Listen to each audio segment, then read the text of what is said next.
One of the difficulties you may be facing as you begin to dabble with problem-based learning or challenge-based learning is how to efficiently connect your standards, the content you already teach, and world events in order to create an authentic challenge. The first thing you want to do is to start with the standards.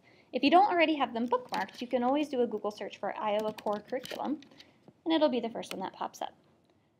From here, you can go into any discipline that you would like and search by grade span to find your particular standards. Now, these standards are great because they tell you what the student should know or be able to do, and the whole point of the challenge is that the student should be able to do something by the end. The next thing you want to do is to look at the units that you've already developed. You don't want to have to start over from scratch, and you want to think about any connections you can make to current day problems. So I teach about plants and crayfish, slavery and segregation, pilgrims, holidays and culture, mapping, rocks and minerals, one-room schoolhouse, industrialization, sound, and communities. A connection I can make would be with segregation, talking about whether or not we've truly achieved equality, whether or not everyone is looked at in the same way, or if there's any bias that's still in our community. With our communities unit, we're in the middle of an election right now, so we could talk about how the election is affecting our community and how the students could get involved with their communities. So from here, I'm using the units I've already developed, and I'm making connections to what's going on in the world right now in order to help think about and shape my challenge.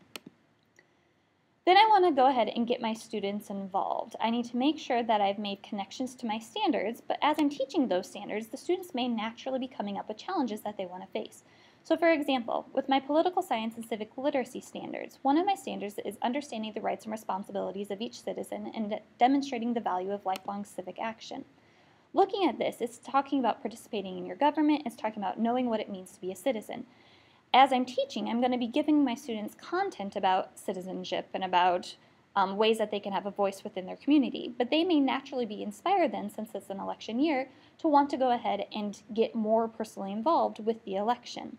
My challenge then could be to have them create a project or support a candidate so that they could possibly affect the election in one small way, or I could challenge them to get their community at large involved by supporting candidates or making phone calls or writing letters. So I'm using the units that I've already designed as well as a strong connection to the standards in order to create that concept or that challenge. So you can see you want to start with the standards. You want to analyze the units that you've already created and think about current day events and challenges. Then you always want to pay attention to what the students are saying. They may naturally come up with a challenge that they would like to solve, and they don't always have to be month-long or year-long challenges. This is a way for the students to get engaged and to make connections to what we're learning and take it outside the classroom. Good luck!